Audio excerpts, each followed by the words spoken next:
ठीक है भाई। तो सबसे पहले हम क्या कर लेते हैं भाई, ऐप JSX के अंदर हमने क्या किया, एक सिंपल फंक्शन क्रिएट किया और उसके अंदर हेलो वर्ल्ड दे दिया। ठीक है, ये आपका कौन सा कंपोनेंट होगा, मेन कंपोनेंट होगा, जो कि मेन JSX के अंदर कॉल कर रहा होगा। ठीक है, देन आपने क्या करना भाई, इस मेन कंपोनेंट के अंदर आपके सारे कंपोनेंट्स होंगे जो कि रेंडर हो रहे होंगे, ऐसा ही है ना भाई। तो सबसे पहले एक चीज़ बता दूं कि CSS के अंदर आपके पास मतलब रिएक्ट के अंदर आप स्टाइलिंग मल्टीपल तरीके से कर सकते हैं, मगर जो रिएक्ट आपको ऑफर करता है कि भाई आपने सिंपल क्या लिख दिया, क्लास नेम। ठीक है, क्लास नेम, या तो आप क्लास दे दें, जैसे कि मैंने दे दी भाई हेडिंग, मैंने क्या दे दी भाई, क्या हो गया,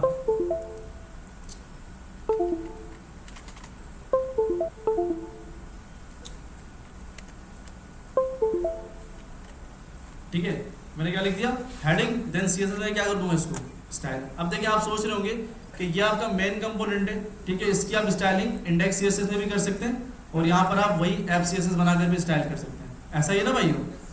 अब सेकंड थिंग आपके पास एक होती है इनलाइन स्टाइलिंग। क्या होती है भाइयों, आप लिखेंगे यहाँ पर स्टाइल टैग, जिस तरह हम करते थे भाई HTML के अंदर स्टाइल टैग खोलते थे और उसके अंदर स्टाइलिंग करते थे, ऐसा ही था ना भाइयों। तो इसी तरह आप इसके अंदर इनलाइन स्टाइलिंग भी कर सकते हैं। तो इनलाइन स्टाइलिंग के अंदर style tag equals to curly braces, और कर्ली ब्रेसेस के अंदर आपको पास करना पड़ता है एक ऑब्जेक्ट। क्या पास करना पड़ता है भाइयों, एक ऑब्जेक्ट पास करना पड़ता है। अब ऑब्जेक्ट के अंदर आपकी वो वैल्यूज होती है CSS की जो आपने पास करवानी है। जैसे फॉर एग्जांपल मैं कहता हूँ फॉन्ट साइज, क्या कहते हैं मैंने, फॉन्ट साइज। अब देखिए यहाँ पर आपके पास जो प्रॉपर्टी पास होगी वही सेम जावास्क्रिप्ट में हम करते थे कि भाई अगर आपके पास डबल वैल्यूज होंगी like font size, font weight, font family, तो वो क्या होगा, कैमिल केस में आ जाएगा। किस में आ जाएगा भाइयों, कैमिल केस में आ जाएगा। तो फॉन्ट हाइफन साइज था तो फॉन्ट साइज क्या हो गया, कैमिल केस में हो गया। ठीक है, तो फॉन्ट साइज मैंने लिख दिया भाई 32 पिक्सल्स, या भाई मैंने लिख दिया भाई 40 पिक्सल, तो मैंने फॉन्ट साइज असाइन कर दिया। अब मुझे एक और प्रॉपर्टीज को असाइन करनी होगी तो क्या लिखूंगा मैं, कॉमा लिख दूंगा, कॉमा देन क्या लिख दूंगा भाई फॉन्ट वेट, नहीं हम कुछ और लिख लेते हैं, एंड टेक्स्ट ट्रांसफॉर्म लिख देते हैं भाई, टेक्स्ट ट्रांसफॉर्म। ठीक है, क्या लिख देंगे, टेक्स्ट ट्रांसफॉर्म अंडरलाइन। ठीक है, अच्छा text transform sorry upper case कर दिया। तो दो प्रॉपर्टी आपने पास कर दी, चेक करते हैं भाई, ये देखो। अब हमेशा याद रखिएगा आपने इनलाइन स्टाइलिंग अभी भी नहीं करनी, अपने प्रोजेक्ट में भी नहीं करनी, और इंशाल्लाह जब आप सॉफ्टवेयर हाउस में जाएंगे तो वहाँ पर भी आपने इनलाइन स्टाइलिंग नहीं करनी। चाहे वो आपका HTML का प्रोजेक्ट हो, चाहे वो आपका रिएक्ट का प्रोजेक्ट हो, कोई भी प्रोजेक्ट हो, आपने उसके अंदर इनलाइन स्टाइलिंग कभी भी नहीं करनी। आप इस तरह भी कर सकते हैं, या तो सिंपल यहाँ पर एक ऑब्जेक्ट क्रिएट कर लें, ठीक है, स्टाइल के नाम से, कॉन्स्ट स्टाइल इक्वल्स टू, यहाँ पर क्या होगा ऑब्जेक्ट, यहाँ पर आप क्या लिख देंगे, फॉन्ट साइज। ठीक है, फॉन्ट साइज आप लिख देंगे यहाँ पर 12 पिक्सल। ठीक है, देन आप इस स्टाइल को उठाकर कहाँ पास करवा देंगे, इसके अंदर। ये आप ऑब्जेक्ट हटा देंगे क्योंकि ये तो हार्ड कोडेड है, और यहाँ पर क्या पास कर देंगे, ये वाला स्टाइल आप पास कर देंगे। जैसे कि भाई मैंने लिख दिया भाई 12 पिक्सल्स, और यहाँ वेरिएबल क्या लिख दिया भाई, स्टाइल कुछ भी लिखना है आपकी मर्जी है। ठीक है, CSS से कुछ भी लिखना है। ठीक है, और ये आप क्या पास कर देंगे, यहाँ पर CSS पास कर देंगे। इस तरह भी स्टाइलिंग कर सकते हैं। ठीक है, या तो आप डायरेक्ट टैग में जाके कर दें, या तो आप ऊपर एक वेरिएबल बनाकर इस तरह कर सकते हैं। तो रिएक्ट नेटिव वाले बंदे काफ़ी इस तरह करते हैं। ठीक है, रिएक्ट नेटिव एप्लीकेशन होती है, वो क्या करते हैं, नीचे आके एक स्टाइल का टैग बनाते हैं, फिर वो स्टाइलिंग करते हैं। मगर रिएक्ट वाले आप लोगों ने ऐसा नहीं करना, आपने हमेशा प्रीफर करना है या तो क्लास नेम देकर आपने टारगेट करना है, ठीक है, या तो आपके पास टेलविन है तो टेलविन के अपनी बिल्ट इन क्लासेस होती है। ठीक है, तो ये सिंपल एक मेथड है कि आपके पास जब स्टाइलिंग करते हैं तो इनलाइन स्टाइलिंग करते हैं, सेकंड आप क्या करते हैं, क्लास या आईडी देके स्टाइल करते हैं, और थर्ड आपके पास होती है स्टाइल मॉड्यूल होती है, मॉड्यूलस होती है आपके पास। CSS मॉड्यूल भी कहते हैं या मॉड्यूल CSS भी कहते हैं। क्या कहते हैं भाई, मॉड्यूल CSS भी कहते हैं। उसके अंदर क्या होता है भाई आपके पास,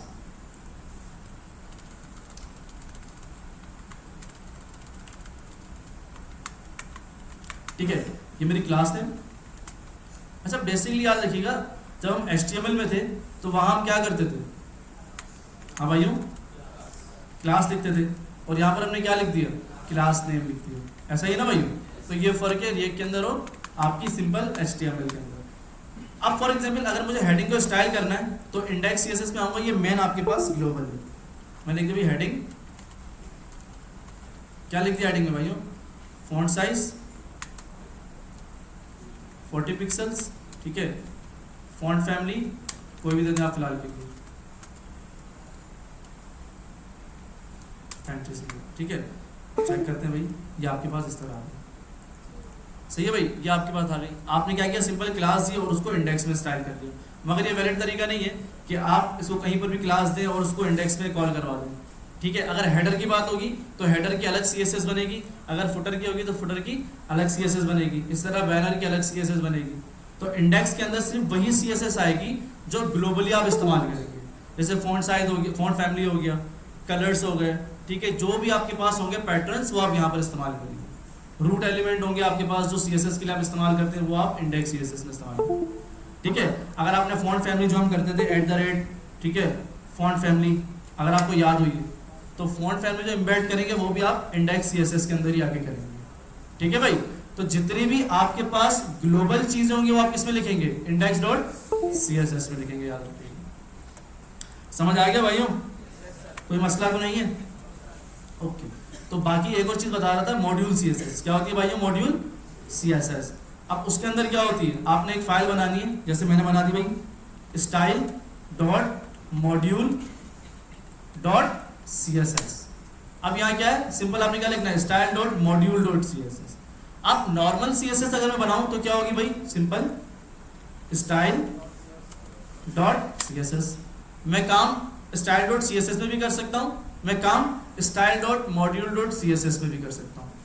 फर्क क्या है? फर्क ये है कि भाई आपके पास जो style.module.css है वहां पर वेरिएबल इस्तेमाल करके क्लासें दी जाती हैं, जो कि आपके पास जब एप्लीकेशन रन होती है तो वहां पर ऑप्टिमाइज्ड होती है। क्या होती है भाइयों?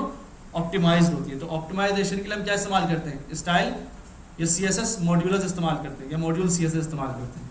तो उसको इस्तेमाल किस तरह करेंगे भाई? सिंपल मेन ऐप जैसे इसमें आ गया। अब जहां आपने डायरेक्टली इस तरह हेडिंग दी है ना, आपने सिंपल किस तरह देनी है? स्टाइल डॉट जो भी दे दें आप, मैं दे देता हूं भाई हेडिंग। क्या दे दी मैंने? हेडिंग। इस तरह दे दी। अब वो कह रहा है कि भाई मुझे बताओ ये स्टाइल्स आ कहां से रहा है, तो हमें क्या करना पड़ेगा भाई? इसको, हाँ भाइयों, इंपोर्ट करना पड़ेगा। मैं लिखता हूं भाई इंपोर्ट स्टाइल्स फ्रॉम, कहां से आएगा भाइयों? डॉट स्लैश, कहां से आएगा? स्टाइल, डायरेक्टली पड़ी हुई हमारे पास style dot module dot CSS। तो ये आप उसको इस तरह इस्तेमाल कर सकते हैं। जरूरी नहीं कि स्टाइल डॉट हेडिंग हो। आप अगर फॉर एग्जाम्पल हेडर है आपका तो आपकी होगी header dot module dot CSS। अगर फुटर होगी तो footer dot module dot CSS, ठीक है। ऐसा नहीं कि अगर स्टाइल है तो हर बार स्टाइल लिखेंगे, तो फिर आप यहाँ पर इंपोर्ट या वेरिएबल कुछ भी चेंज कर सकते हैं, ये आपकी मर्जी है। यहाँ पर आप कुछ भी कर सकते हैं। यहाँ आप लिख सकते हैं भाई हेडर CSS फ्रॉम कहाँ से उठ रही है भाई? आपके पास style dot module dot CSS से उठ रही है। ऐसा ही है भाई? क्या कह रहा है भाई? इसको मिल नहीं रहा, style dot module dot CSS, यही तो है भाई। डॉट स्लैश लगा के देख लेते हैं, ठीक है, मिल गया आपके पास सिंपल। तो आप उसको इस तरह भी इस्तेमाल कर सकते हैं। ऐसा ही क्यों? अभी कुछ इंपैक्ट नहीं पड़ा, हमने स्टाइलिंग की है, हमने कोई स्टाइलिंग ही नहीं की। तो हम आते हैं स्टाइल डॉट मॉड्यूल में। हेडिंग का नाम क्या था भाइयों? सॉरी, क्लास का नाम क्या था? हेडिंग। आप आएंगे स्टाइल डॉट मॉड्यूल CSS में, हेडिंग, फॉन्ट साइज में देखते भाई 40 पिक्सल्स, कलर कर दो, इसको क्या कर दो भाई? रेड कर दो, ठीक है। तो अब देखिए इसकी क्लास से अगर आप बैक देखें तो इसकी कोई क्लास भी नहीं पकड़ सकती। ये देखिए, ये देखिए, आप चेक कर रहे हैं, आपकी कोई क्लास को भी कोई इस्तेमाल नहीं कर सकता अगर आप नोट करें तो। ये देखिए, आपने तो वहाँ हेडिंग लिखी थी, यहाँ पर क्या लिखा हुआ आ गया? Heading PEI for something else. मतलब ये आपके बात होती है मॉड्यूल CSS, ठीक है। हर बार जब भी आपकी ऐप रेंडर होती है ना तो ये आपके पास ये चेंज हो जाता है, ये वाला, ये हिस्सा डायनेमिक बन जाता है आपके पास, ठीक है भाई। जिससे क्या होता है भाई, कोई भी आपकी क्लास वगैरह कॉपी पेस्ट वगैरह करने से अवॉइड करेगा। समझ आ रहा है भाइयों? वहां पर हमने क्या लिखा था? हेडिंग। यहाँ पर बन के क्या आ रहा है? हेडिंग PE समथिंग एल्स बन के आ रहा है। तो हमने कितने तरीके देखे भाई? आपके पास दो तरीके होते हैं, ठीक है। या तो आप डायरेक्टली क्लास नेम, अगर आप नॉर्मल क्लास देना चाहते हैं तो आप इसके अंदर क्या करेंगे? देखें किस तरह देंगे आप लगाएंगे बैक्ट्रिक्स, क्या लगाएंगे भाइयों, और ये आपकी मॉड्यूल वाली क्लास है, इसको किस में डाल देंगे आप, वेरिएबल में डाल देंगे, किसमें डाल देंगे भाइयों, वेरिएबल में डाल देंगे।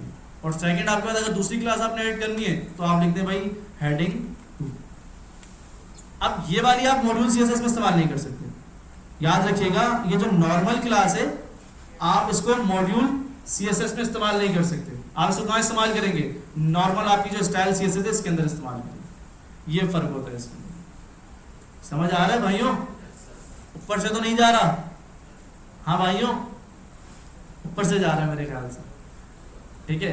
तो मेन मकसद यही था बताने का कि भाई सीएसएस अगर आप देखेंगे ना कहीं और पे ब्लॉग्स वगैरह में, तो मेजोरिटी क्या इस्तेमाल करते हैं, स्टाइल डॉट हेडिंग, ठीक है, कि आपकी मॉड्यूल सीएसएस इस्तेमाल की जाती है। सॉरी कहाँ पर, यहाँ पर आईडी इस्तेमाल करनी है, ये कह रहे हैं आप। आईडी तो यूनिक होती है, उसको हम स्टाइल के लिए कभी लेंगे ही नहीं अब, ठीक है, आईडी यूनिक होगी ना, ठीक है। स्टाइल के लिए कभी हम आईडी इस्तेमाल नहीं करते, हम ऑलवेज क्या इस्तेमाल करते हैं, सिंप्लीफाई समझाता हूँ, टेंशन की कोई बात नहीं। फिर से देखें सर, फिर से एक्सप्लेन करता हूँ।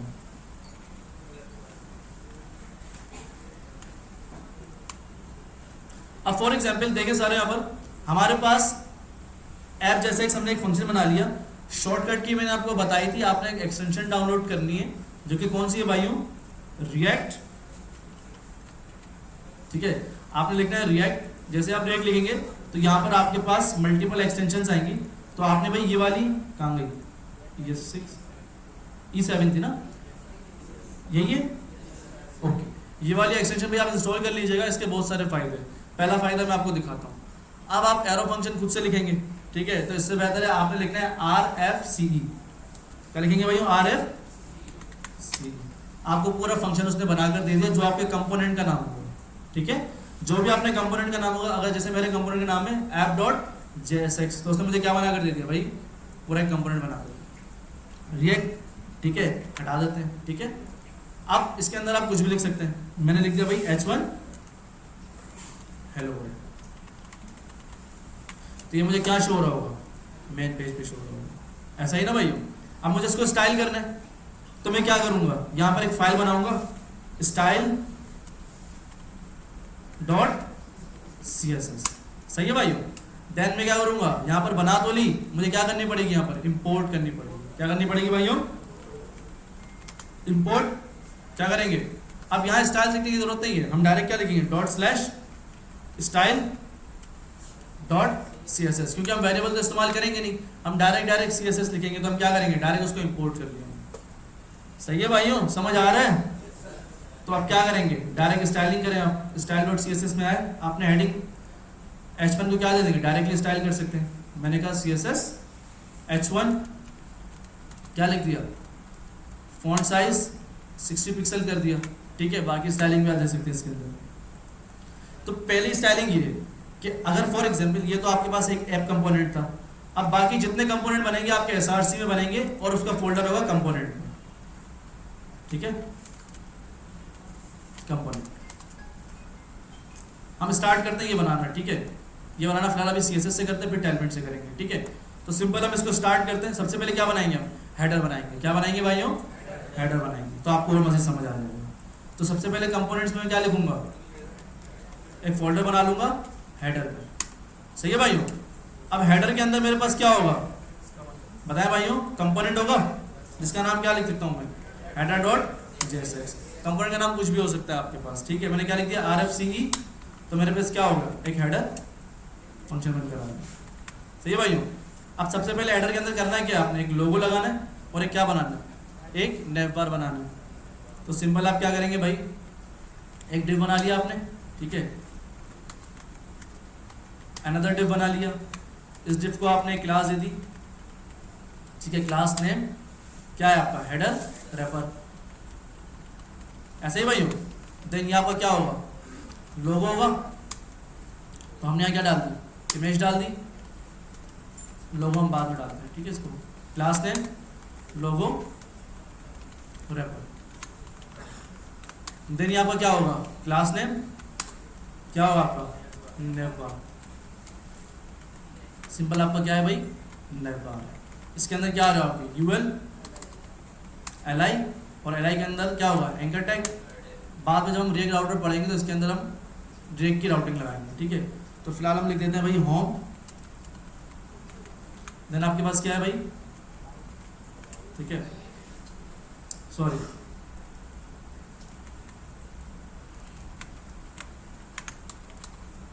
ठीक है भाई, फिलहाल के लिए हम ये डाल देते हैं भाई, ठीक है। चेक करते हैं भाई, कुछ भी नहीं आया, क्यों नहीं आया भाइयों, कोई बताएगा मुझे। हमने यहाँ पर हेडर एक्सपोर्ट तो कर लिया है मगर इसको इंपोर्ट नहीं किया। इंपोर्ट कहाँ करना पड़ेगा भाइयों, कहाँ करना पड़ेगा, एफर्ट सीएसएस, ठीक है। तो सिंपल भाई यहाँ पर मैंने क्या कर दिया, हेडर को इंपोर्ट कर दिया, सही है भाई। अब देखिए हेडर इंपोर्ट हो गया, ठीक है। मैंने सिर्फ हेडर लिखा, एंटर किया, ऊपर हेडर इंपोर्ट हो गया भाई, हेडर यहाँ से इंपोर्ट हो गया। बट ये सही तरीका नहीं है जिस तरह हम इसको हेडर को डायरेक्ट इंपोर्ट कर रहे हैं। तो इसके लिए हमें बनाने पड़ते हैं पेजेस। क्या बनाने पड़ते हैं भाइयों, हम यहाँ पर डाल सकते हैं, कोई मसला नहीं है, आपका डेटा आ भी जाएगा, मगर ये सही तरीका नहीं है। अब आगे जाके आपके मल्टीपल पेजेस होंगे, होम होगा, सर्विस होगा, प्रोडक्ट होगा, साइन अप होगा, तो आप डायरेक्टली यहाँ पर तो नहीं कॉल करवा सकते ना। ये कंपोनेंट है, हेडर क्या है आपका एक कंपोनेंट है, ठीक है। ये आ किसके अंदर आ है, आपके एक पेज के अंदर आ रहा है जो कि आपका क्या है, होम पेज। ऐसा ही है ना भाइयों, हाँ भाइयों एग्री करते हैं। तो हमने बनाना पड़ेगा यहाँ पर एक और फोल्डर जिसका नाम होगा पेजेस। क्या होगा भाइयों, पेजेस, पेजेस। अब पेजेस के अंदर मल्टीपल आपके पेजेस अगर देखें तो हम आगे जाके इसको देखेंगे, होम है, सर्विस है, प्रोडक्ट है और साइन अप है। तो फिलहाल अभी हम क्या बना रहे हैं, होम बना रहे हैं। तो मैं यहाँ क्या लिख दूंगा, होम डॉट क्या लिखूंगा भाइयों, होम डॉट JSX लिखूंगा और RFCE ये मेरे यहाँ पर होम लिख दिया। अब इस होम के अंदर मैं क्या इनपुट करवाऊंगा, हेडर, ऐसा ही ना भाइयों।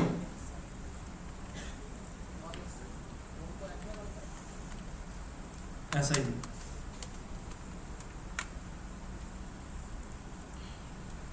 ये आपके पास हमने एक पेज बना लिया होम का और उसके अंदर हमने क्या कॉल करवा दिया, एक हेडर कंपोनेंट करवा दिया। अब हमें पता है कि जो हमारा ऐप JSX है इसके अंदर वो सारे पेजेस होंगे जो हमारी एप्लीकेशन के अंदर होंगे। अब पहला पेज कौन सा है आपका भाइयों, तो हम ये क्या लिख देंगे, होम स्लैश। अब हमें नहीं पता होम कहां से आ रहा है, तो आप यहां पर लिखें भाई इंपोर्ट,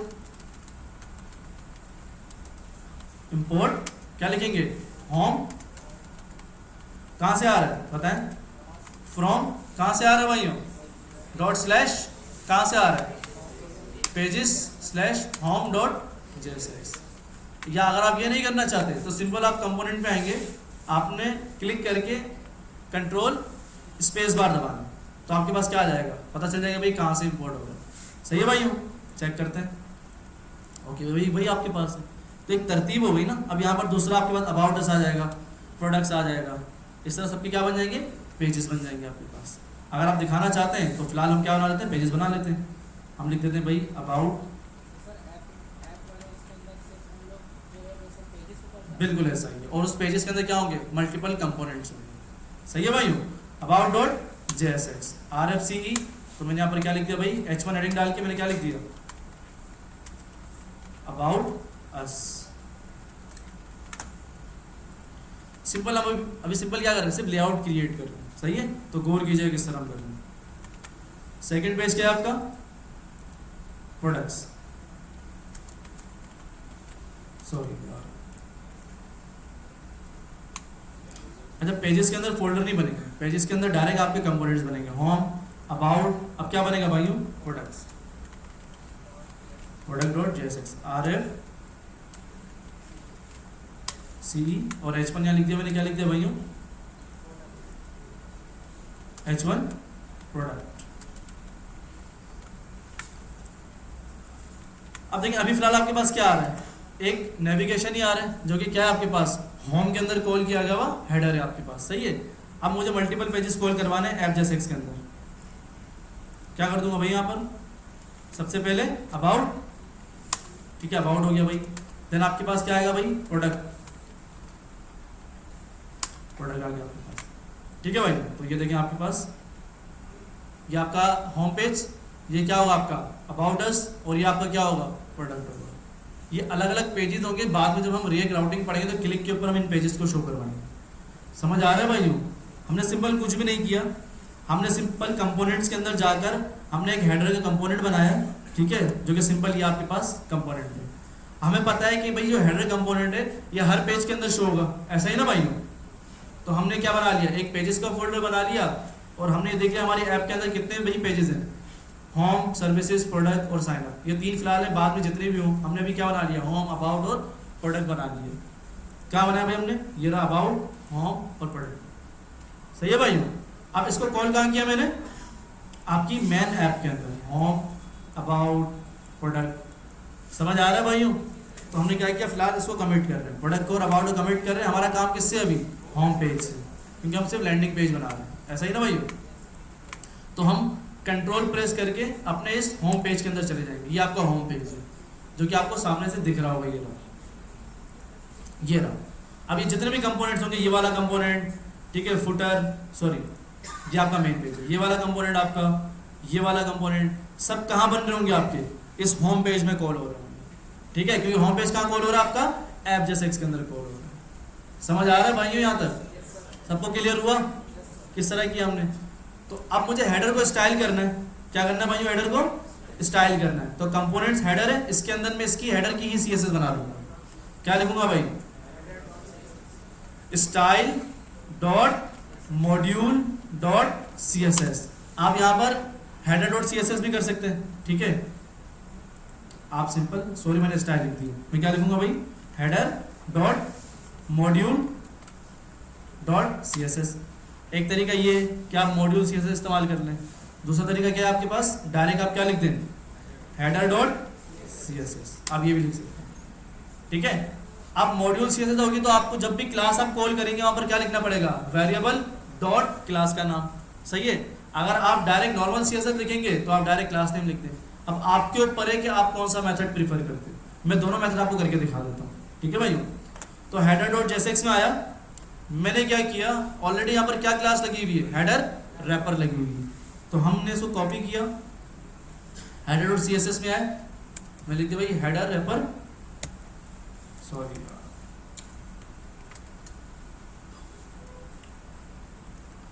इस क्लास को मैंने कॉपी पेस्ट कर लिया और हेडर सीएसएस में आया।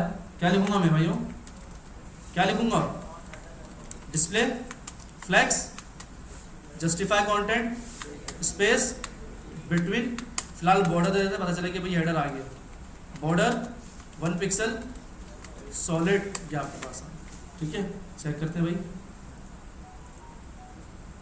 क्या हो गया। अच्छा मुझे बताया क्यों नहीं हुआ, इंपोर्ट नहीं किया, जबरदस्त।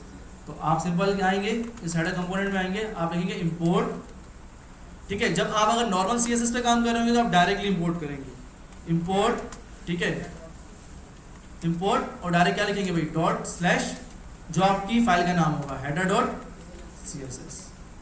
सिंपल, आपने क्या कर दिया, जिस तरह HTML में आप लिंक टैग से इंपोर्ट करते थे, इस तरह यहाँ पर हर कंपोनेंट की अगर सीएसएस अलग होगी तो आपने इस तरह इंपोर्ट करना होगा उस सीएसएस को, ठीक है भाई।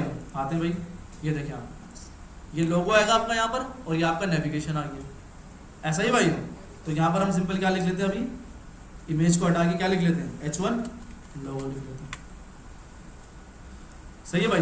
ये आपके पास हेडर बन गया, कोई मसला है इसके अंदर भाई, सिंपल। अब ये स्टाइलिंग क्या थी कि आप नॉर्मली हेडर सीएसएस में स्टाइल कर रहे हैं, अब मॉड्यूल सीएसएस देख लें। तो आप क्या करेंगे भाई, सिंपल, इसको मैं अभी हटा रहा हूँ, ठीक है, इसको मैं कमिट आउट कर रहा हूँ। अब सिंपल आप क्या लिखेंगे, क्लास नेम, क्लास नेम, ठीक है। अब आप यहाँ पर जो वेरिएबल लिखेंगे, ठीक है, वो तमाम आप यहाँ सबसे पहले उसको इंपोर्ट करेंगे। आपकी फाइल का नाम क्या है, header dot module dot CSS, आप लिखेंगे इंपोर्ट, ये मांगता है एक वेरिएबल, क्या मांगता है भाइयों, एक वेरिएबल। आप कुछ भी लिख लें, कि आप यहाँ पर लिखते हैं स्टाइल, या आप यहाँ पर कोई और चीज़ लिख लें, आपकी मर्जी है। स्टाइल फ्रॉम कहाँ से आ रहा है आपके पास, कहाँ से आ रहा है भाइयों, header dot module dot CSS, simple. ये आपके पास मैंने इंपोर्ट कर ली वो सीएसएस जो कि मॉड्यूल सीएसएस है।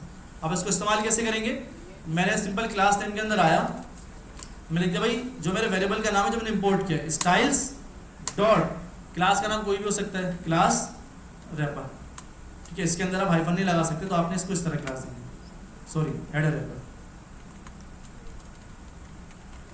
इस तरह। अब आप क्या करेंगे, इसको स्टाइल करना होगा तो आप हेडर रैपर उठाएंगे, यहाँ पर आएंगे, ठीक है, सिंपल बैकग्राउंड कलर रेड कर दिया, ठीक है भाई। तो आते हैं भाई, चेक करते हैं, ये देखिए समझ आया। तो फायदेमंद आपके पास मॉड्यूल CSS है, टाइम लगेगा आपको सीखने में, कोई मसला नहीं है, ठीक है। आगे जाके भी आपने मॉड्यूल CSS ही इस्तेमाल करना है।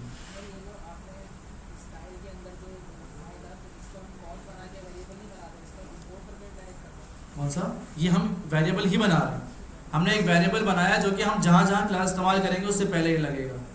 अगर मुझे नेवबार करना है तो स्टाइल डॉट नेवबार, अगर मुझे यहाँ पर li पे लगाना है तो स्टाइल डॉट लिस्ट, इस तरह आपके पास लगेगा। समझ आया भाइयों सबको? अब तो मुश्किल नहीं लगा। ओके, अब स्टाइल करते हैं हेडर की जल्दी जल्दी, ठीक है भाइयों। तो सबसे पहले जो आपको बेहतर लगे आप वो इस्तेमाल कीजिएगा, ठीक है, कोई रिस्ट्रिक्शन नहीं है आपके लिए। ये वाली क्लासेस भी इस्तेमाल होती हैं, ठीक है, ये वाली भी इस्तेमाल होती है, ठीक है, बट प्रोफेशनल आपके पास ये इस्तेमाल की जाती है आगे, ठीक है। ओके, तो हम डाउनलोड कर लेते हैं भाई इमेज को, ये वाली इमेज को भाई सिंपल देख लेते हैं भाई आपके पास डाउनलोड हो रही है नहीं हो रही, SVG। खैर फिलहाल हम अल्ट्रा लिख लेते हैं, फिलहाल के लिए हम क्या लिख लेते हैं भाई, अल्ट्रा। यार इसको यहाँ से कोड को आप सेव करेंगे बट TXT फाइल में डालते हैं, ठीक है। यहाँ से आप जो ये SVG है, ठीक है, ये SVG, ठीक है, ये आपकी पूरी SVG, सिर्फ ये आइकन SVG, बाकी ये टेक्स्ट लिखा हुआ है, ठीक है, ये अल्ट्रा टेक्स्ट लिखा हुआ आपके पास। तो सिंपल आप इसको क्या करें भाई, एडिटर HTML करें, इसको पूरा उठा लें, उठा के या तो आप चाहें कि भाई डायरेक्ट यहाँ पर H1 से पहले आप इसको इस तरह पेस्ट कर दें, ये SVG आपकी पेस्ट होगी। या बेटर तरीका ये होता है कि भाई आप क्या करें, नीचे दिए क्यों भाई, क्या इसके अंदर कलर लिखा हुआ, क्लास लिखी हुई होगी, तो हमें क्लास नेम लिखना होगा, ठीक है। तो भाई अक्सर ये होता है SVG टेक्स्ट फाइल के अंदर, ठीक है। यहाँ पर आपने क्या लिखा भाई, SVG को आपने यहाँ कॉपी कर दिया, हमने इस तरह किया था लास्ट टाइम, ठीक है। तो इसको सेव करते हैं, आई थिंक यहाँ से डॉट ऑल फाइल सेलेक्ट होती है और आपने लिख दिया भाई लोगो डॉट SVG, इस तरह कुछ होता है यार, ठीक है। देखते हैं भाई कहाँ सेव हुई है आपके पास, कहाँ सेव हुई होगी, डेस्कटॉप पे देखते हैं भाई, ये और इस्लाम, ठीक है। तो भाई ये आपके पास सेव हो गई। अब इस तरह हम सेव करते थे, ठीक है, कि आप सिंपल फाइल को डालें, ऑल फाइल्स करके डॉट SVG करें तो आपका लोगो सेव हो जाता है, ठीक है। तो ये आपके पास लोगो मिल जाएगा, फिग्मा इंशाल्लाह मैं शेयर करूँगा, उसके अंदर मिल जाएगा, टेंशन की बात नहीं, सही है भाई।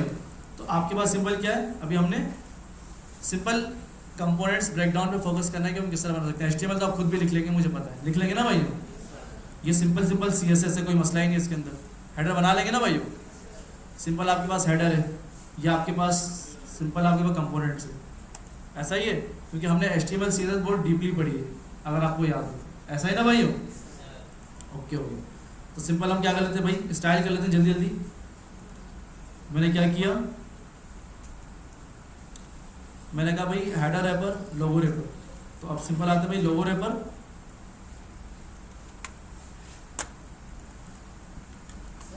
जी लोगो रैपर क्या है, H1 है, H1 को हमने क्या कर दिया, फ़ॉन्ट साइज क्या कर दिया भाई, फ़ॉन्ट साइज इसको कम कर दिया, कितना कर दिया, 16 px कर दिया हमने फिलहाल के लिए। तो आपके पास चेक करते हैं भाई, बोलो।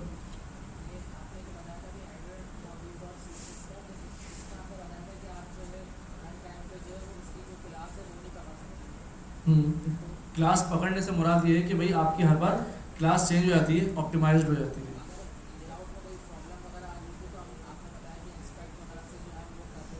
तो उस वक्त के लिए आप उसको पकड़ के CSS लिख सकते हैं भाई, ऐसा भी नहीं कहा मैंने।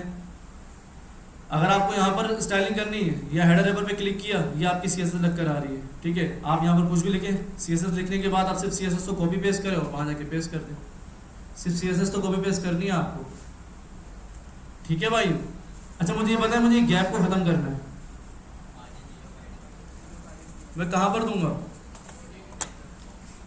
हाँ भाइयों यूनिवर्सल सेलेक्ट में दूंगा, मगर कहाँ दूंगा, header.css में, index.css, ठीक है। सिंपल भाई मैं लिखता हूँ यूनिवर्सल सेलेक्टर, क्या लिखूंगा भाइयों, margin 0, padding 0 box sizing border box, ठीक है। तो ये आपके पास ट्रिपल पे। अब हमें क्या करना है, इसको लेफ्ट टू राइट करना है। तो मुझे पता है कि मेरे पास क्या है भाइयों, हाँ भाइयों, अभी क्लास क्या लगी हुई है आपके पास, यहाँ पर स्टाइल और हेडर पर लगी हुई, हम ये लगा लेते हैं फिलहाल, ठीक है। मेरा हाथ भी इसी पे बैठा हुआ है, सही है भाइयों। तो आपने ये क्लास दे दी सिंपल, कोई मसला है इसके अंदर भाइयों? क्या कर दिया मैंने?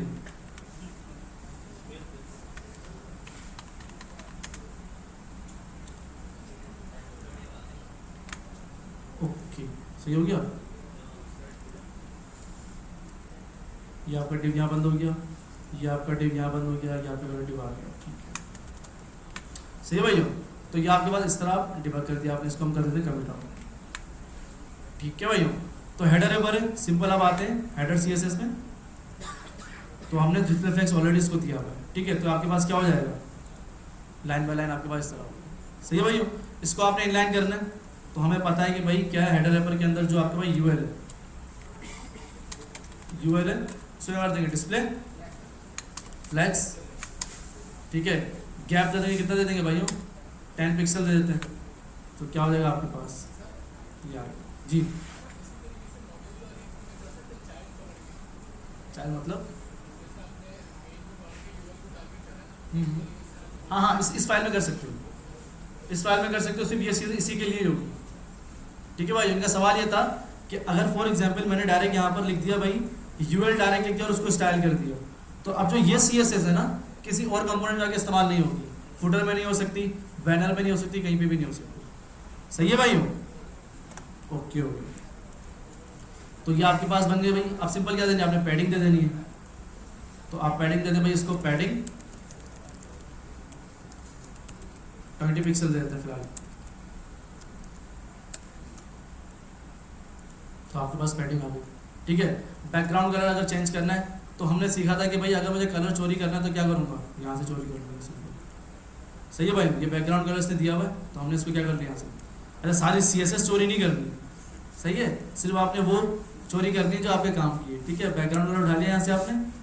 अच्छा देखिए, अभी मैं बैकग्राउंड कलर ऐसे दे रहा हूँ, अगर आप इस तरह स्टाइलिंग करेंगे तो हमने सीएसएस में सीखा था कि आप क्या करेंगे, यहाँ पर इंडेक्स सीएसएस में क्या सेट करते हैं भाइयों, रूट एलिमेंट सेट करते हैं, अगर याद हो आपको तो। हाँ भाइयों, याद है सबको, इस तरह रूट एलिमेंट सेट करते थे। फिर इसके अंदर हम क्या सेट करते थे, हाइफन हाइफन प्राइमरी कलर, जो आपका प्राइमरी कलर होता है, ऐसा ही था भाइयों। और आपका प्राइमरी कलर भी क्या है, सिंपल फॉर एग्जांपल ब्लैक है, क्या है भाइयों, ब्लैक, ये आपका प्राइमरी कलर हो गया। तो इसको इस्तेमाल करना है मुझे ओवरऑल द एप्लीकेशन, तो मैं कैसे करूंगा भाइयों, मुझे बताएं कैसे इस्तेमाल करूंगा, कहाँ पर इस्तेमाल करूंगा भाइयों। मुझे इस्तेमाल करना है यहाँ पर, यहाँ इस्तेमाल करना है, कैसे इस्तेमाल करूंगा, वार, और वार के बाद क्या लिख दूंगा,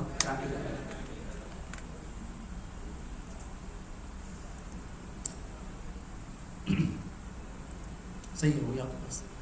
तो अब देखिए इसका फायदा क्या है, फायदा समझे। अब फॉर एग्जांपल आपने अपनी पूरी एप्लीकेशन के अंदर ये प्राइमरी कलर यूज किया हुआ, बैकग्राउंड कलर प्राइमरी, बैकग्राउंड और प्राइमरी। अब इन केस मतलब आपके पास क्लाइंट आता है, कहता है कि यार जो प्राइमरी कलर तुमने ब्लैक रखा है ना, इसको ब्लू कर दो। तो आप क्या करेंगे, हर कंपोनेंट में जाके बैकग्राउंड कलर चेंज करेंगे, कभी नहीं करेंगे। आप सिंपल कहाँ जाएंगे, इंडेक्स सीएसएस में जाएंगे और सिंपल जो प्राइमरी कलर है इसको आप चेंज कर देंगे, तो पूरी एप्लीकेशन के अंदर क्या हो जाएगा, चेंज हो जाएगा। ये फायदा होता है आपका रूट एलिमेंट टारगेट करने। इंशाल्लाह नेक्स्ट क्लास में जब टेलमेंट पढ़ेंगे, ये अभी मैं सिर्फ आपका लेआउट स्ट्रक्चर क्लियर कर रहा हूँ कि आप किस तरह बना सकते हैं। प्रॉपर जो हम इंशाल्लाह बिल्कुल बैठकर पूरी स्क्रैच से बनाएंगे वो हम टेलमेंट से ही बनाएंगे, सही है। क्योंकि मार्केट के अंदर आपके पास कस्टम सीएसएस बहुत लेस इस्तेमाल होती है, फ्रेमवर्क पे ज़्यादा तवज्जो दी जाती है। फ्रेमवर्क से मुराद टेलमेंट हो गया, मटेरियल यूआई हो गया, ठीक है, चाकरा यूआई हो गया, आन डिज़ाइन हो गया, रेडिक्स हो गया, शेड सीएन हो गया। ये सारे फ्रेमवर्क क्या है, आपको बनी बनाई चीज़ें देते हैं, आपको एक कस्टम सीएसएस लिखने की जरूरत नहीं पड़ेगी। आप बस क्या करेंगे, उसके अंदर कस्टमाइजेशन करेंगे और उसको इस्तेमाल करेंगे। तो यहाँ पर ये बनाने का मकसद सिर्फ यही है कि आपको एक स्ट्रक्चर बिल्डिंग क्लियर हो जाए कि हम किस तरह कंपोनेंट्स को यूज करते हैं, सही है भाई। Okay okay, yes.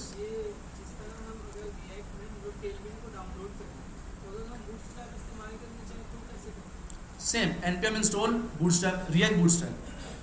अगर आपने रिएक्ट बूटस्ट्रैप इंस्टॉल करनी है तो आपने लिखना है रिएक्ट बूटस्ट्रैप।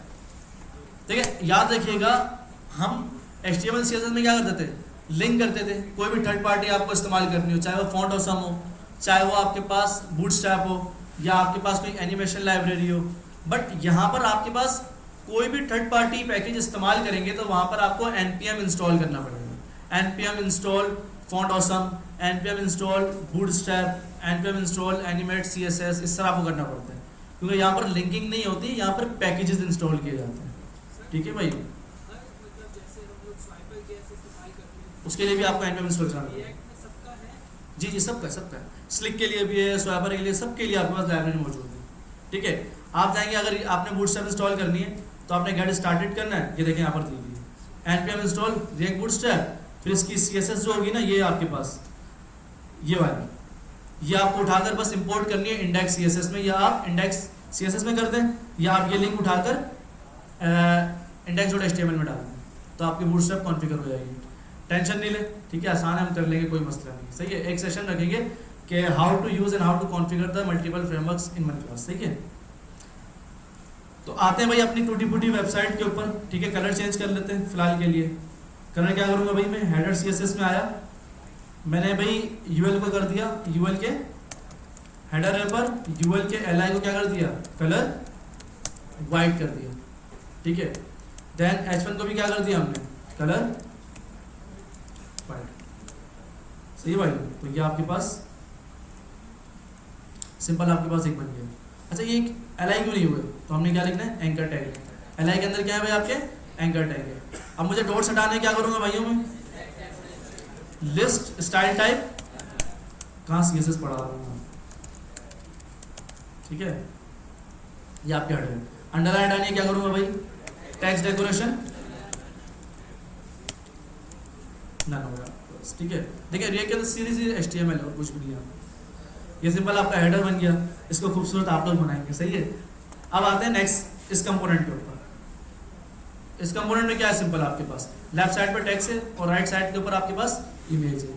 ऐसा कभी भी आप हार्डकोर टेक्स्ट नहीं लिखेंगे, किस तरह बात करते हैं।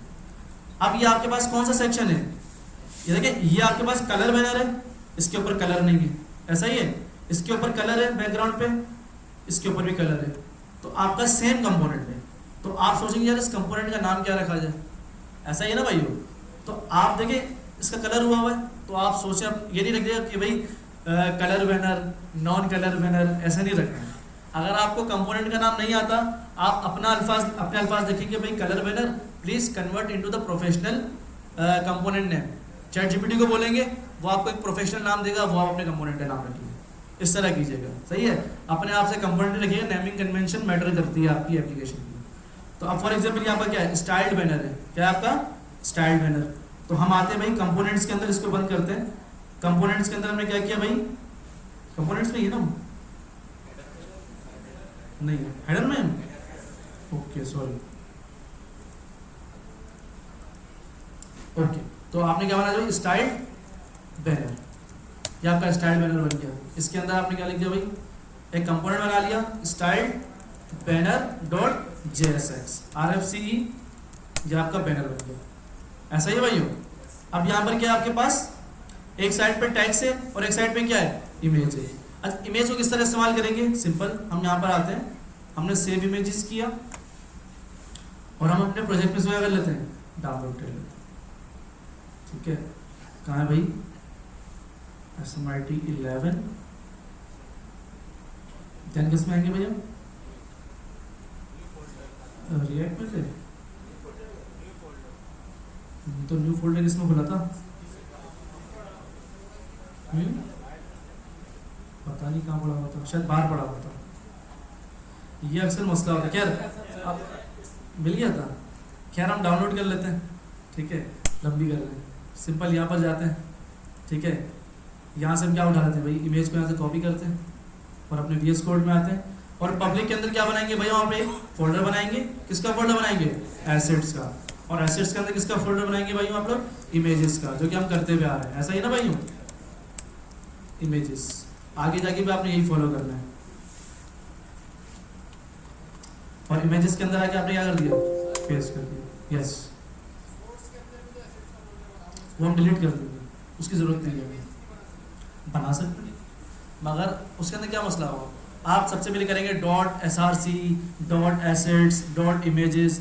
अब पब्लिक की क्या फ़ायदा है कि आप सिर्फ डॉट स्लैश लिखेंगे ना कहीं पर भी जाके इमेज के पार्ट में, तो क्या करेगा, आपकी इमेज किसी भी कंपोनेंट में होगी, चाहे वो हेडर में हो, चाहे वो फुटर में हो, चाहे वो ऐप जैसे में हो, डॉट स्लैश से वो डायरेक्ट पकड़ेगा आपके पब्लिक को। किसको पकड़ेगा, डायरेक्ट पब्लिक को, dot slash assets slash images. तो इससे बेहतर ये नहीं है कि आप पहले देखें src फिर एसेट्स फिर इमेजेस, डायरेक्ट आप डॉट स्लैश करेंगे, आप डायरेक्ट पब्लिक पे पहुंचे, तो ये फ़ायदा है इसका। सही भाई हो, तो ये आपके पास बैनर इमेज है, तो आप इसका नाम चेंज करके क्या कर देंगे भाई, बैनर कर देंगे, सिंपल बैनर डॉट एसवीजी आ गया। सही है भाई हो, तो आपके पास ये कंपोनेंट कमिट कर दिया, इस कंपोनेंट में आ गए, ठीक है। इसके अंदर भी आपके पास क्या होंगे, मेन डिव्स होंगे, ये पहला डिव और ये आपका दूसरा डिव आ गया। पहला डिव के अंदर क्या है आपके पास भाई, टैक्स है, तो हम यहाँ टैक्स लिख लेते हैं, भाई टैक्स लिख लिया आपने, और सेकंड में क्या है आपके पास, इमेज है, तो इमेज। आप यहाँ पर इमेज जो आप इस्तेमाल करेंगे ना, आप इमेज डायरेक्ट इस तरह भी इस्तेमाल कर सकते हैं, डॉट स्लैश क्या लिखेंगे, acids slash images slash banner dot SVG, आप इस तरह भी इमेज इस्तेमाल कर सकते हैं। अब मुझे बताएं कि मुझे ये स्टाइल बैनर कंपोनेंट तो बन गया, मुझे इसको कॉल कहाँ करना होगा, हाँ भाइयों, हेडर में कॉल होगा, कहाँ कॉल होगा, एग्जैक्टली कहाँ कॉल होगा भैया आपके पास, होम में, ये आपका यहाँ पर कॉल इंपोर्ट कर लिया आपने, इंपोर्ट सिंपल। तो ये देखिए आपके पास, ये देखिए सेकंड कंपोनेंट आ गया आपके पास, इस तरह आपका स्ट्रक्चर क्रिएट होता है। अब इसको स्टाइल करना है तो सिंपल आप क्या करेंगे भाइयों, इसके अंदर आप क्या बना लेंगे, स्टाइल बैनर डॉट css, ठीक है भाइयों। तो इसको क्या कर लेंगे भाइयों, इसके अंदर इंपोर्ट कर लेंगे, सिंपल आप लिखेंगे भाई import dot slash style banner, नहीं मॉड्यूल css, हम तो css कस्टम बहुत कम ही इस्तेमाल करते हैं, हम मोस्टली फ्रेमवर्क्स वगैरह इस्तेमाल करते हैं, ठीक है, टैलेंट वगैरह। खैर, तो भाई मैंने यहाँ पर इंपोर्ट कर दिया, ठीक है, ये मेरा मेन डिव है, क्लास नेम भाई आपके पास आ गया बैनर रैपर। बोरियत क्लास हो रही है मुझे पता है, क्योंकि CSS में बोरियत लग रही होगी आपको, ठीक है। तो बैनर रैपर आ गया भाई, बैनर रैपर के अंदर आपके पास क्या है, वही फ्लैग्स देना पड़ेगा आपको। क्या करूँगा, display flags justify content space between, और यहाँ पर क्या लिख देंगे, अलाइन आइटम छोड़ दो फिलहाल इसके लिए, ठीक है। चेक करते हैं भाई, ये देखिए ये आपके पास टेक्स्ट आ गया और ये आपके पास इमेज आ गई। इमेज को छोटा करना पड़ेगा, तो मैंने कहा भाई डॉट बैनर रैपर के अंदर जो इमेज है उसको विड्थ दे दो आप भाई 500 पिक्सल्स, हाइट कितनी दे दो, हाइट 500 पिक्सल्स, और क्या करूँगा, हाँ भाई क्या करूँगा, ऑब्जेक्ट फिट कवर क्यों करूँगा भाई, ऑलवेज कंटेन करूँगा। अगर आपने इस तरह की इमेज इस्तेमाल करनी है तो ऑलवेज आप क्या करेंगे, कंटेन करेंगे, ये आपकी इमेज है और ये आपका टेक्स्ट आ गया। अब इस टेक्स्ट को बिल्कुल सेंट्रलाइज लाना है मुझे, बताएं क्या करूँगा, हाँ भाइयों बताएं क्या करूँगा, मुझे इस टेक्स्ट को बिल्कुल सेंटर में लाना है। सबसे पहले इसको मैं किस में रख दूंगा, एक डिव में रख दूंगा, ठीक है, और इसके अंदर टेक्स्ट लिख दूंगा, ऐसा ही भाइयों। हमेशा याद रखिएगा कि अगर आपने टेक्स्ट को या कोई डिव को सेंटर में लाना है तो उसके पेरेंट एलिमेंट को आपने टारगेट करना होगा। पेरेंट एलिमेंट अगर आपने बिल्कुल सेंट्रलाइज करना है तो पेरेंट एलिमेंट को आप कहेंगे डिस्प्ले फ्लैग्स, ठीक है, वो क्या कर देगा, बिल्कुल फ्लैग्स हो जाएगा। देन आपने करना है जस्टिफाई कंटेंट सेंटर, तो क्या होगा, वो लेफ्ट टू राइट क्या हो जाएगा, सेंटर हो जाएगा। अलाइन आइटम सेंटर, वो टॉप टू बॉटम क्या हो जाएगा, सेंटर हो जाएगा। हाइट अगर आप देखते हैं कि आपके पेरेंट की हाइट ऑलरेडी दी हुई है तो क्या करेगा, वो अपने पेरेंट की हाइट को देखते हुए क्या हो जाएगा, सेंटर में हो जाएगा। देखते हैं भाई, ये आपका पेरेंट है और ये आपका क्या है, चाइल्ड है। क्लास नेम मैन बॉक्स, ठीक है, या कुछ भी आप लिखते हो। आपने CSS में आना है, आपने लिखा dot man box, display flags justify content, क्या लिखना है, justify content centre, align item centre, ये देखिए, ठीक है। और क्या कमी है भाई इसमें, justify content centre, align item centre,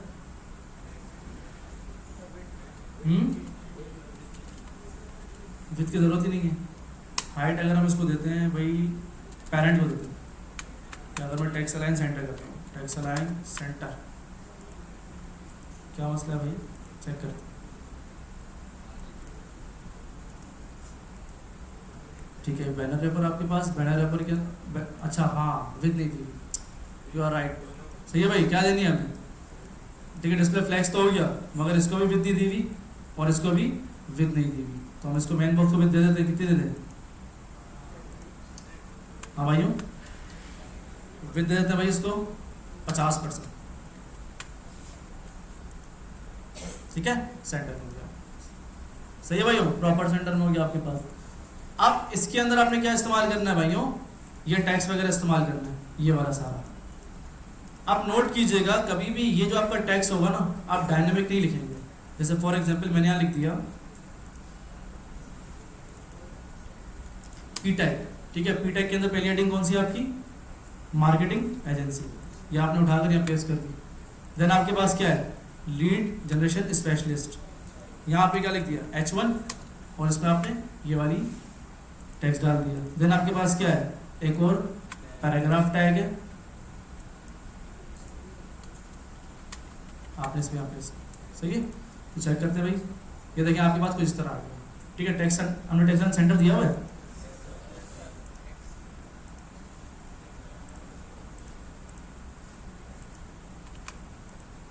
ठीक है, तो आपका ये बन गया।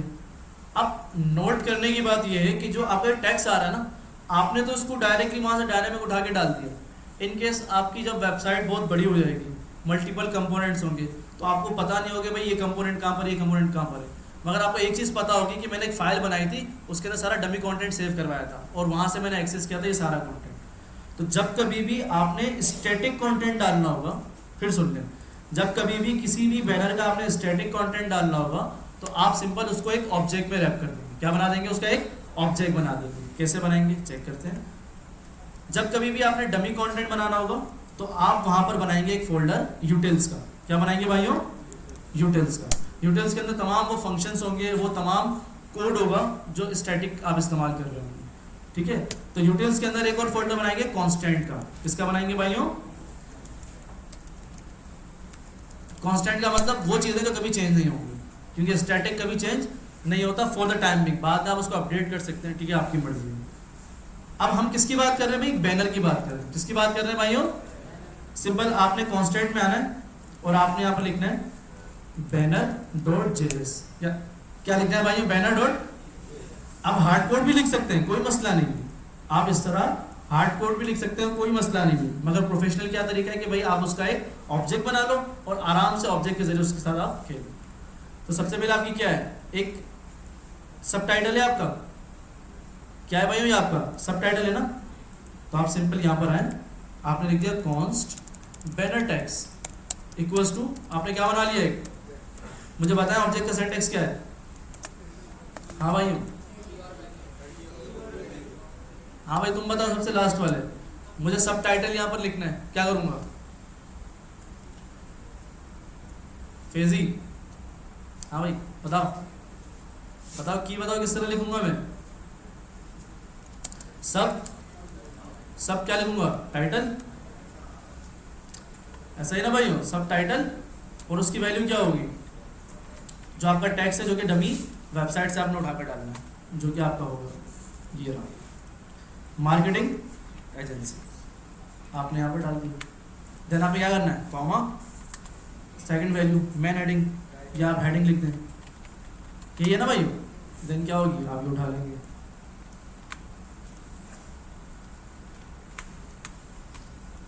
ठीक है भाई। देन आपके पास क्या है भाई, वी हेल्प आवर बिजनेस, तो आपने क्या कर दिया भाई, पैरा, ये डिस्क्रिप्शन लिख दिया, ठीक है, डिस्क्रिप्शन, ये आपने एक ऑब्जेक्ट बना लिया, ठीक है। इस तरह करते हैं मार्केट में काम, ठीक है। तो अब बैनर टैक्स बना लिया, अब मुझे इसको इस्तेमाल भी तो करना है, तो मैं क्या करूंगा, यहाँ से इसको एक्सपोर्ट करूंगा। क्या करूंगा भाई यहाँ से, सिंपल, आप कौन से पहले क्या लिख सकते हैं, इस तरह भी एक्सपोर्ट कर सकते हैं, ठीक है, इसको इस तरह भी एक्सपोर्ट कर सकते हैं, या यहाँ पर आप एक्सपोर्ट डिफॉल्ट करके और बैनर टैक्स इस तरह भी कर सकते हैं, आपकी मर्जी है, ठीक है।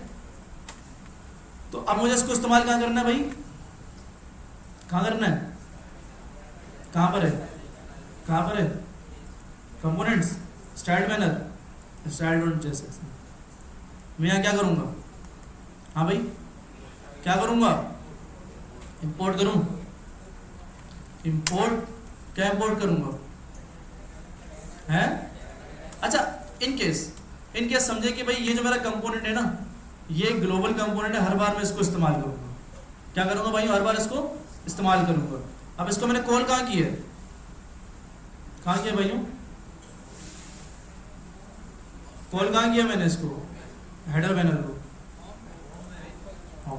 ये मैं चाह रहा हूँ इसको यहाँ से डेटा भेजूँ, यहाँ से डेटा भेजूँ और इसको रिसीव करूँ पेरेंट कंपोनेंट में, क्योंकि भाई ये स्टाइल बैनर तो हर बार चेंज होगा। अगर मैं वहाँ पर इसको इंपोर्ट करता, यहाँ पर इंपोर्ट करता और डेटा चेंज करता तो क्या होता, फॉर एग्जाम्पल करके देखते हैं, पहले उसको करके देखते हैं, फिर उस पर इंपोर्ट, इसको इंपोर्ट करूँगा भाई, बैनर टेक्स्ट को मैंने इंपोर्ट कर दिया, ये कहाँ से आ रहा है, आपका जो हमने क्रिएट किया है। अब बैनर टेक्स्ट के अंदर क्या क्या है, एक ऑब्जेक्ट आ रहा है जिसके अंदर क्या आ रहा है, सब टाइटल आ रहा है, हेडिंग आ रही है और डिस्क्रिप्शन आ रही है। तो मुझे इस्तेमाल करना हो तो मैं कैसे करूँगा, यहाँ पर बताएं, बताएं भाई कैसे इस्तेमाल करूँ, कोई मुझे बताएगा, बैनर टेक्स्ट डॉट सब हेडिंग, ऐसा ही ना भाइयों। देन H1 के लिए क्या इस्तेमाल करूँगा मैं, बैनर टेक्स्ट डॉट हेडिंग, तो ये मैंने इस तरह कर दिया। देन इसके लिए क्या करूँगा भाइयों मैं,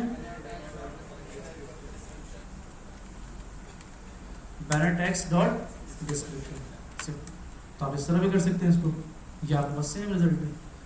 मगर फायदा क्या हुआ इसका, मैं चाह रहा हूँ कि इस कंपोनेंट को एक और बार इस्तेमाल करना है मुझे, यहाँ पर नोट कीजिएगा, मैं आया होम पेज में, स्टाइल बैनर को मैंने अगेन यहाँ कॉपी पेस्ट कर दिया, दूसरी बार आ गया, ये दोबारा, अब मैं चाह रहा हूँ इसका डेटा मुझे चेंज करना है, क्या करूँगा,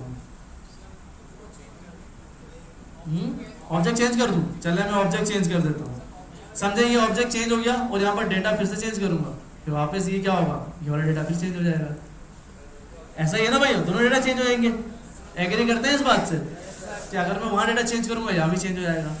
तो अब हम यहाँ पास करेंगे प्रॉप्स, क्या पास करेंगे भाइयों, देखें कैसे करेंगे भाई। सिंपल, आप क्या करेंगे, आप आएंगे अपने होम पेज के अंदर, आप चाहते हैं कि इसके अंदर एक अलग डेटा जाए और इसके अंदर एक अलग डेटा जाए, ऐसा ही है भाइयों। तो आप आएंगे सबसे पहले बैनर में, ये आपका बैनर टेक्स्ट 1 कर लेते हैं फिलहाल के लिए, ठीक है, और इसी के नीचे हम एक्सपोर्ट 2 कर लेते हैं, ये आपका क्या होगा, बैनर टेक्स्ट 2 होगा। इसको हम क्या कर लेते हैं 1 फिलहाल के लिए, ठीक है, बाद में जो एक्चुअल डेटा है वो आप लोग डाल दीजिएगा। देन आपने क्या किया, गोल, ठीक है भाई, ये आपके पास आ गया, ये दोनों अलग अलग हो गए। अब आएंगे आप अपने होम पेज के ऊपर, कहाँ आएंगे भाइयों, यहाँ से आप भेजेंगे डेटा, क्या भेजेंगे, यहाँ से आप डेटा भेजेंगे प्रॉप्स के जरिए। आपने लिख दिया सिंपल डेटा, क्या लिख दिया भाइयों, की सेम होनी चाहिए, डेटा इक्वल्स टू, और यहाँ पर भी क्या भेज दिया, डेटा। ये हम सेंड कर रहे हैं, क्या कर रहे हैं, प्रॉप्स किसको, ये आपका पेरेंट है, भेज कहाँ रहे हैं हम इसको, चाइल्ड, तो ये क्या करता है, पेरेंट टू चाइल्ड डेटा को फ्लो करवाता है। तो अब डेटा कहाँ से आएगा, हमने कहा कि भाई पहला जो डेटा आएगा इंपोर्ट बैनर टेक्स्ट 1 से आएगा, और दूसरा डेटा कहाँ से आएगा, इंपोर्ट बैनर टेक्स्ट 2 से आएगा। तो फर्स्ट डेटा हम कहाँ भेज देंगे, इसके अंदर, और सेकंड डेटा कहाँ भेज देंगे। मगर याद रखिएगा बैनर टेक्स्ट और बैनर टेक्स्ट 1 और बैनर टेक्स्ट 2 की जो कीज हैं सेम होनी चाहिए, ठीक है, की दोनों क्या होनी चाहिए, सेम होनी चाहिए, याद रखिएगा। ओके भाई, तो आपने यहाँ से प्रॉप भेज दी, अब इसको रिसीव कहाँ करेंगे, इसके स्टाइल्ड बैनर कंपोनेंट के अंदर। तो जब रिसीव करेंगे तो आप यूज़ करेंगे ये वाली की, डेटा, जो भी यहाँ वेरिएबल का नाम होगा वो आप इस्तेमाल करेंगे। आप जाते हैं कंट्रोल प्रेस करके इस कंपोनेंट के अंदर, अब आप देख रहे हैं यहाँ पर ये जो आपके पास पैरेंथेसिस है, यहाँ पर इसको आप रिसीव करेंगे डी स्ट्रक्चर करके, और यहाँ पर आप सिंपल लिख देंगे डेटा। क्या लिख देंगे भाइयों? डेटा लिख देंगे। ये मैं रिसीव कर रहा हूँ उस डेटा को। अब कंसोल करके देखते हैं कि भाई डेटा में आपको क्या मिलता है। कंसोल डॉट लॉग डेटा,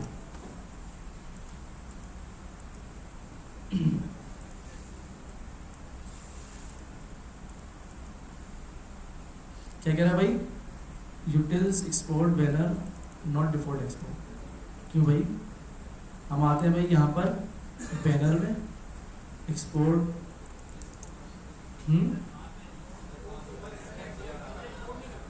क्या इंपोर्ट किया तो हमने? Okay okay okay okay okay, कहाँ गया होम में।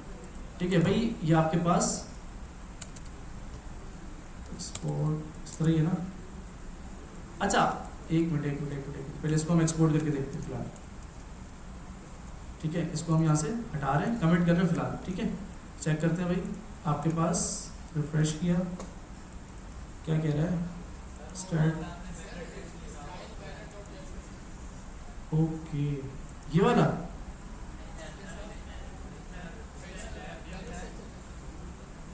क्या कर दिया? सही है, एडर पैनल भी सही है। स्टाइल बैनर तो है ना भाई हमारे पास। कहाँ पर नहीं है?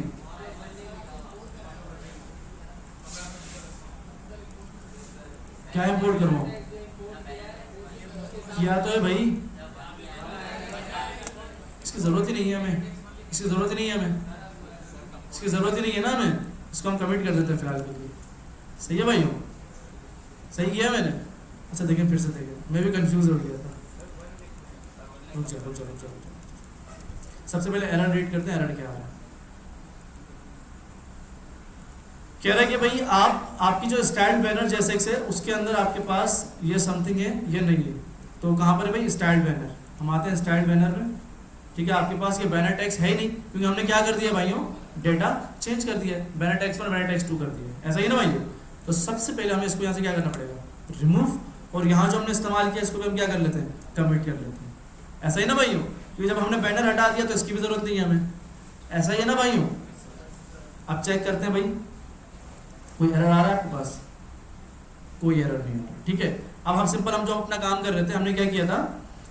होम पेज में यहाँ से क्या भेजा था? दोनों डेटा भेजे थे।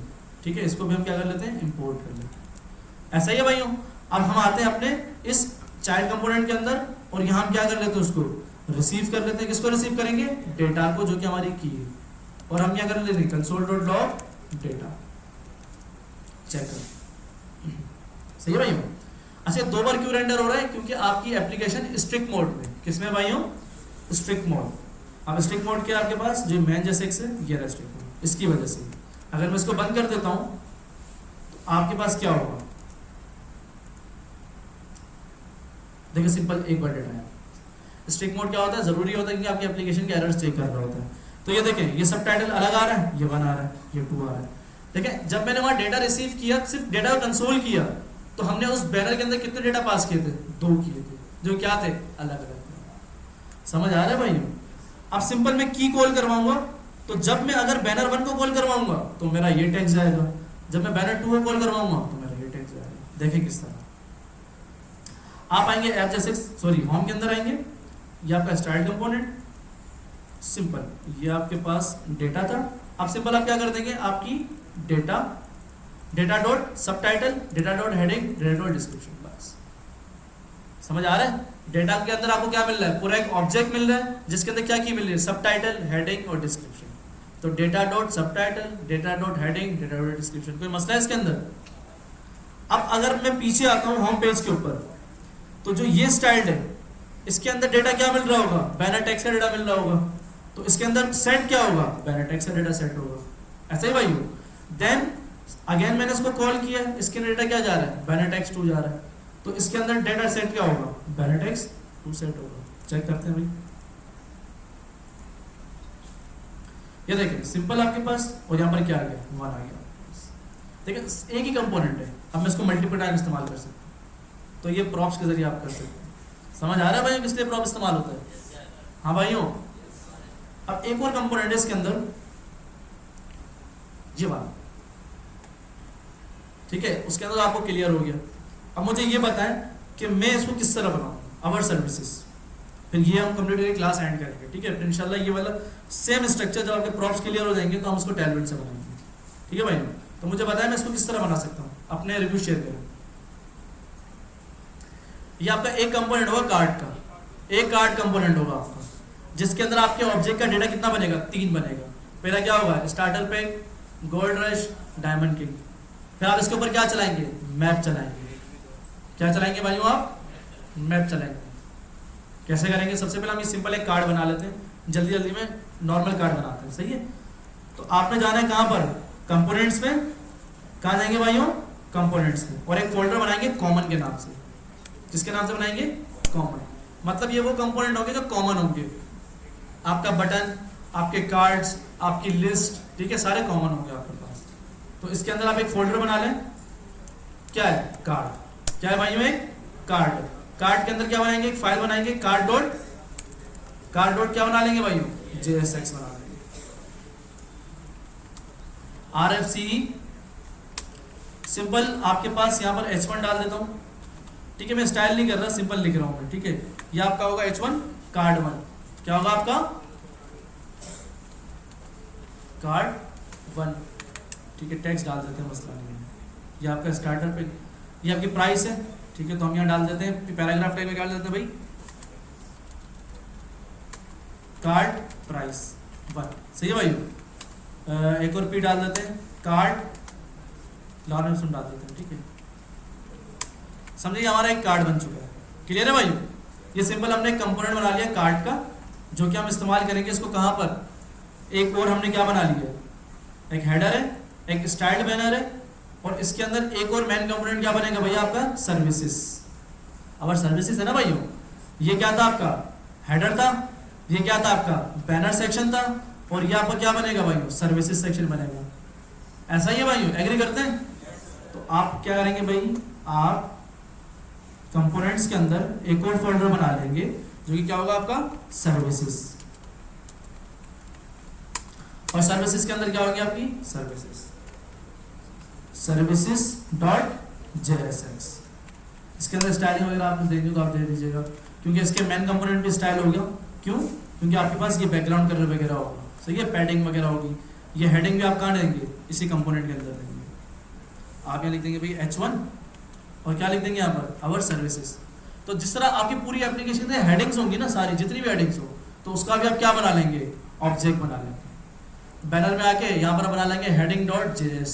तो जितनी भी हेडिंग्स होंगी, जैसे कि फॉर एग्जांपल बैनर हेडिंग, ठीक है, सर्विसेज हेडिंग, कॉन्टैक्टस हेडिंग, तो सारी आप हेडिंग बनाकर एक्सपोर्ट कर लेंगे, और जहाँ होगा आप उसको डॉट करके चेंज करते रहेंगे। हार्ड कोड आपने कुछ भी नहीं डालना, सही है भाइयों। तो सर्विसेज बना ली मैंने। अब यहाँ पर मैंने कॉल करवाना है कार्ड। क्या कॉल करवाना है भाइयों, कार्ड, जो मैंने बनाया है। यहाँ पर मेरा कार्ड कॉल करवाना, ठीक है भाइयों। यहाँ पर मैंने कार्ड बनाया, और उसको कॉल कहाँ करवाया मैंने, सर्विस के अंदर।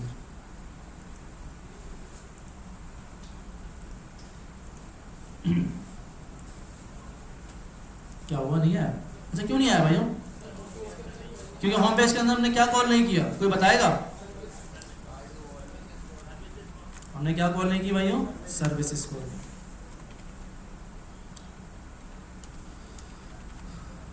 क्या था कंपोनेंट का नाम, अच्छा सर्विसेज, ये बात, ठीक है भाइयों। कोई मसला है इसके अंदर? आते हैं भाई सर्विसेज कंपोनेंट के अंदर, ठीक है। ये आपका अवर सर्विसेज आ गया, और ये आपका कार्ड बना गया, सही है भाइयों। अब मुझे 3 कार्ड दिखाने हैं। क्या दिखाने हैं भाइयों? अब फॉर एग्जांपल मैं यहाँ एक डिव बनाता हूँ, div डॉट कार्ड रैपर, ठीक है। मैंने कार्ड, दूसरा कार्ड, तीसरा कार्ड, 3 कार्ड मैंने यहाँ पर कॉपी पेस्ट मार दिया। अब मैंने कार्ड रैपर को क्या कर दिया, डिस्प्ले फ्लैग्स। यहाँ पर मैं आया, मैंने बनाया भाई सर्विस डॉट CSS। मैंने कहा भाई डिस्प्ले फ्लैग्स, और गैप दे दो भाई इनको, आप दे दो भाई गैप 20 पिक्सल।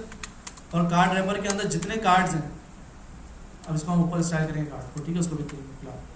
तो फिलहाल हम क्या करते हैं भाई, इसको देते हैं भाई बैकग्राउंड कलर, और ठीक है पैडिंग दे देते हैं 10 पिक्सल। कुछ बच्चे हंस रहे होंगे, ठीक है, क्योंकि एक्वा भाई मेरा फेवरेट था, ठीक है, पूरे CSS में हमने एक्वा ही इस्तेमाल किया था, ऐसा ही ना भाई। इंपोर्ट क्या करूँगा, इंपोर्ट दो slash service dot CSS service, सही है, सही लिखिए, ओके। ये 3 कार्ड्स आ गए आपके पास। आपने एक कंपोनेंट बनाया, उसको 3 टाइम कॉल कर लिया, उसको एक लाइन में दिखा दिया। मगर एक चीज़ वेट नहीं लग रही है आपको, अगर मुझे इन तीनों का टेक्स्ट चेंज करना है, वही बात आ गई, इन तीनों का काम क्या करना है मुझे भाई, टेक्स्ट चेंज करना है तीनों का। तो मैं क्या बना लूँगा तीनों के लिए, आते हैं भाई बैनर में आ गया, मैंने लिख दिया भाई services card data dot JS, ठीक है भाई। मैंने क्या बना लिया, export const card services card equals to, अब यहाँ पर 3 डेटा है मेरे पास, तो अलग अलग ऑब्जेक्ट तो बनाऊंगा मैं, मगर मैं क्या करूंगा, मैं चाहता हूँ एक एरे बना लूँ, उसके अंदर कितने बना लूँ, 3 ऑब्जेक्ट्स बना लूँ। क्या करूंगा, एक एरे बनाऊंगा, उसके अंदर कितने ऑब्जेक्ट्स बनाऊंगा, 3 ऑब्जेक्ट्स बनाऊंगा, एरे ऑफ ऑब्जेक्ट, ठीक है। तो यहाँ पर आया भाई, मुझे क्या क्या चाहिए होगा, सबसे पहले देख लेते हैं कार्ड के अंदर क्या क्या डेटा रिक्वायर्ड है आपके पास, क्या क्या है भाइयों। बाकी इमेज वगैरह तो आप लोग डाल दीजिएगा जो आपने यहाँ पर यूज करना हो, ठीक है। करते हैं ठीक है भाइयों। आते हैं भाई कहाँ के हमारे पास common components, card dot JSX, क्या है आपके पास, कार्ड 1 है, कार्ड प्राइस, ये हम टैक्स उठा लेते हैं फिलहाल, सही है, और यही हम कॉपी पेस्ट करते हैं सर्विसेज कार्ड में, ठीक है भाई। तो सबसे पहले आपके पास क्या है, कार्ड टाइटल, ऐसा ही ना भाई, कार्ड टाइटल क्या है आपके पास, कार्ड 1, ठीक है। देन आपके पास क्या है भाई, कार्ड प्राइस, या प्राइस डायरेक्ट लिख लीजिएगा, मैं कार्ड प्राइस क्यों लिख रहा हूँ भाई, प्राइस, और प्राइस क्या है आपके पास भाई 100, ठीक है। देन आपके पास डिस्क्रिप्शन, ठीक है भाई, लॉरेन विल्सन, तो आप यहाँ पर लॉरेन विल्सन पास टेक्स। कोई मसला भाई इसके अंदर किसी को, सिंपल हम इसी कार्ड के ऑब्जेक्ट को एक बार कॉपी कर लेते हैं, कॉपी पेस्ट, क्या करते हैं, कार्ड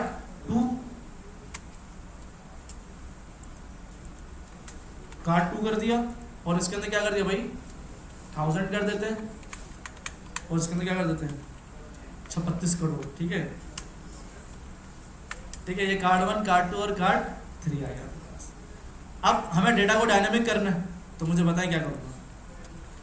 सबसे पहले मैं आऊँगा अपने होम के अंदर, यहाँ पर हमें करना है ना भाई, मैं सबसे पहले इंपोर्ट किसको कर लूँगा, अपने डेटा को, जो कि क्या है आपके पास सर्विसेज कार्ड, यही है भाई। अब सॉरी यहाँ नहीं करना, हमें क्या करना है भाई, सर्विसेज में आके यहाँ करना, और सर्विसेज में करना है, ठीक है। ये अब मुझे इन कार्ड के अंदर तीनों डेटा भेजना है, तो आप बोलेंगे सर एक काम करें, यहाँ पर एक करें data equals to service card का इंडेक्स 0 भेज दें, क्योंकि सर्विस कार्ड में क्या मिल रहा है हमें, पूरा एक एरे ऑफ ऑब्जेक्ट मिल रहा है ना भाई। अगर मैं 0 लिखूंगा तो मुझे क्या मिलेगा, पहला ऑब्जेक्ट, 1 लिखूंगा तो दूसरा ऑब्जेक्ट, और 2 लिखूंगा तो तीसरा ऑब्जेक्ट। ऐसा ही है भाई, सही कह रहा हूँ मैं, हाँ भाइयों। तो अगर मैं यहाँ पर data equals to card service card 0 index भेजूंगा तो मुझे 0 मिलेगा। Then data equals to service, अच्छी टेक्निक थी, पीछे से उठ कर आया, यहाँ से उठ के चला गया, नाइस। हम तो मुंह फोन लगाते थे कान पे और चले जाते थे कि भाई कॉल आ रही है, ठीक है। Data equals to services card, और क्या डाल दिया मैंने 2 डाल दिया। आप बोलेंगे हाँ भाई इस तरह भी कर सकते हैं, डेटा भेज दें यहाँ से, आपने रिसीव कहाँ करना पड़ेगा, आपको पीछे रिसीव करना पड़ेगा, कार्ड में चले गए आप, यहाँ पर क्या रिसीव कर लेंगे सर, डेटा। ऐसा ही ना भाई, सही कर रहा हूँ। तो आपको यहाँ डेटा में क्या मिल रहा होगा,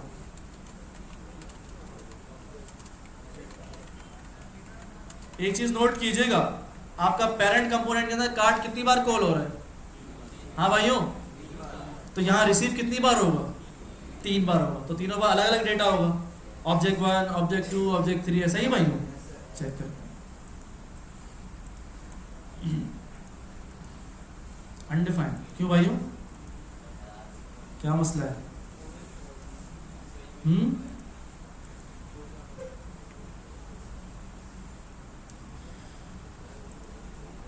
ठीक है। सबसे पहले मैं देखते हैं सर्विसेज कार्ड में मिल क्या है, अब इसको कमिट आउट करते हैं, ठीक है, फिर हम एरर चेक करते हैं। कंसोल डॉट लॉग क्या करेंगे भाई, सर्विसेज कार्ड, इसमें भी क्या मिल रहा है,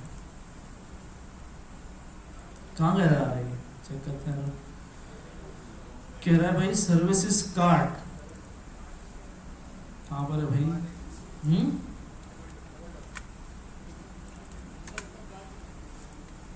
सही तो इंपोर्ट किया भाई, अच्छा वो हमें इंपोर्ट गलत किया था, सही है। तो भाई कंसोल करते हैं, हमें क्या मिल रहा है भाई, ठीक है, 3 आपको क्या मिल रहा है, कार्ड 1, कार्ड 2, कार्ड 3, सही मिल रहा है भाई, हाँ कोई मसला तो नहीं है। ये भी एक क्यों मिल रहा है, क्योंकि हमने बाकी क्या कर दिया, कमिट आउट कर दिया, ऐसा ही था भाई। सर्विसेज डॉट जेएसएक्स, ये हमने इसको अनकमेंट किया,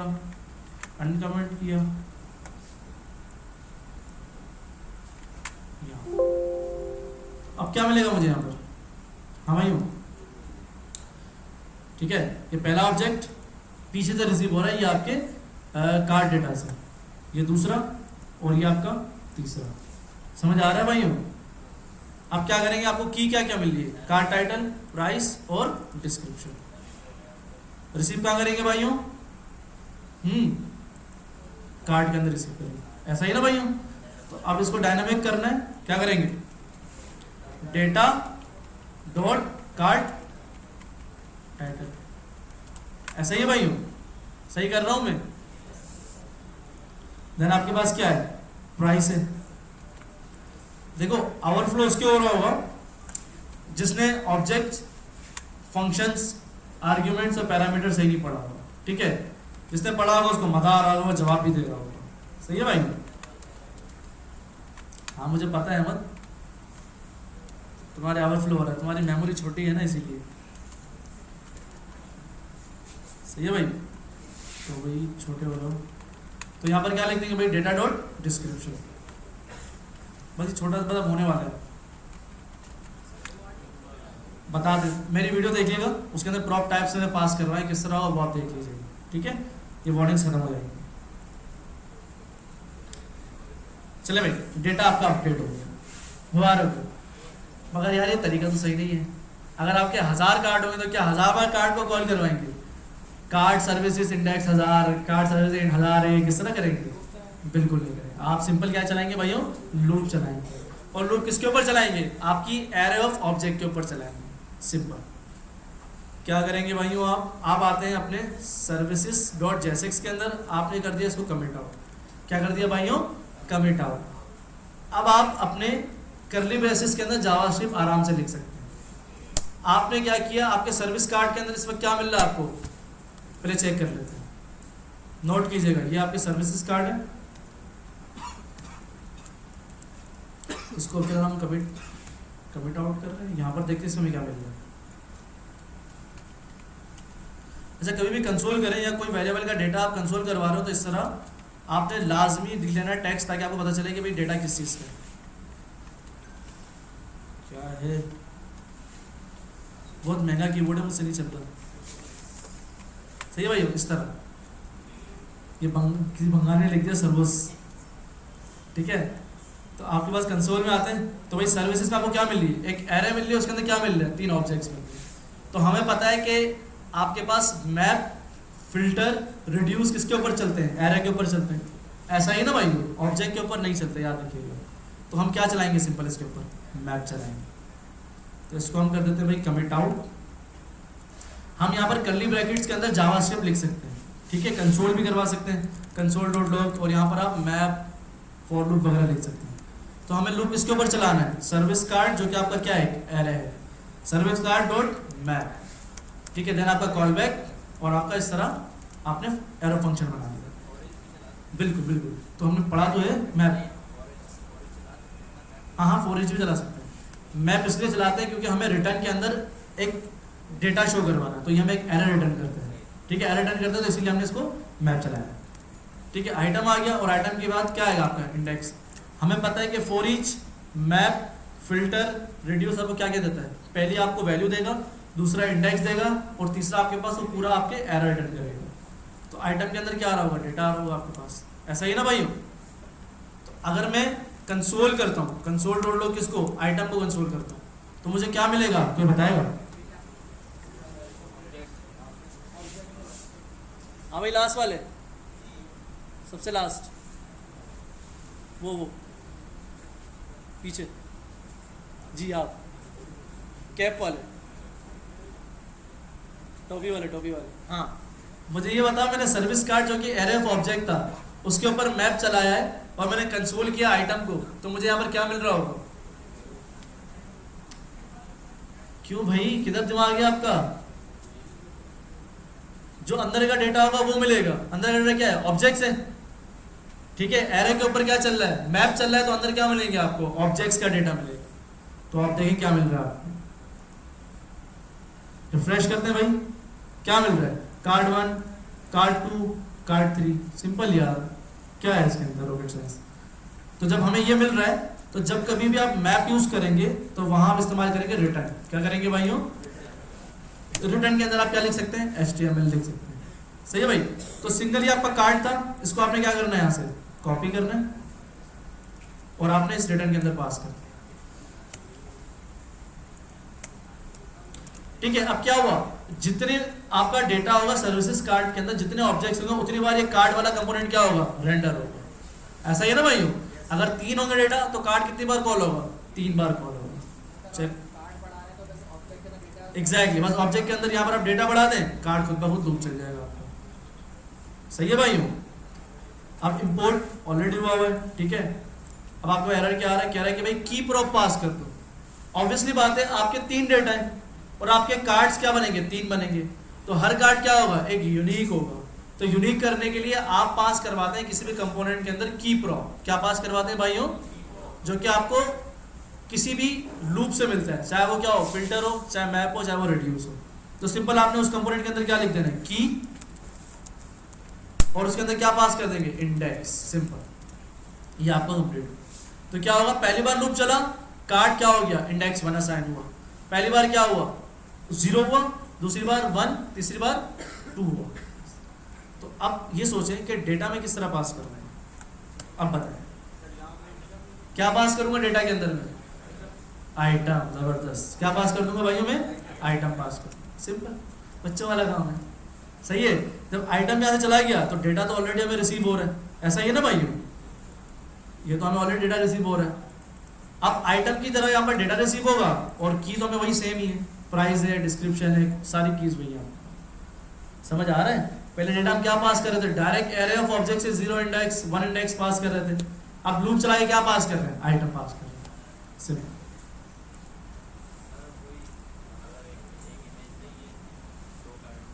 अच्छा भाई, अच्छा करवा रहे। अच्छा भाई, मैं चाह रहा हूँ भाई, ये कह रहे हैं कि भाई अगर फॉर एग्जांपल मैंने यहाँ पर क्या किया है, मैंने यहाँ पर लिख दिया बटन बना दिया। क्या बना दिया भाइयों, एक बटन, और इसको मैंने लिख दिया व्यू डेटा। मैं चाह रहा हूं कि अगर मेरे किसी ऑब्जेक्ट के अंदर ये डेटा दिखाना है बटन, तो शो हो, वरना शो ना हो, ठीक है। अगर डेटा बटन का हो तो शो, वरना ना हो। तो हम सिंबल जाएंगे इसके अंदर, ऑब्जेक्ट्स के अंदर जाएंगे, ठीक है भाई, ये आपके ऑब्जेक्ट्स आ गए। अब इसके अंदर आप एक प्रॉप पास करवाएंगे, एक और की, आगे लिख देंगे इस बटन, और यहाँ क्या लिख देंगे, ट्रू, मतलब इसके अंदर बटन होगा, इसके अंदर क्या होगा, बटन होगा। देन आपके पास सेकंड में आ जाते हैं भाई,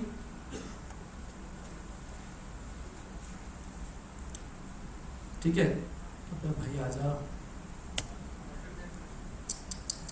क्या करूं, ऑल्ट Z, मेरे बटन भी काम नहीं कर रहे यार। खैर, तो हम क्या लिख देंगे, इस बटन, ले भाई उर्दू में हो गया, हाथ करते हैं भाई, ठीक है, इस बटन फॉल्स करते हैं आप, ठीक है भाई। देन आपके पास इसके अंदर क्या दिखा देंगे आप, इस बटन ट्रू। तो अब जब ऑब्जेक्ट रिसीव होगा तो कार्ड टाइटल, प्राइस, डिस्क्रिप्शन और उसके साथ और क्या रिसीव होगा, इस बटन रिसीव होगा, ऐसा ही है।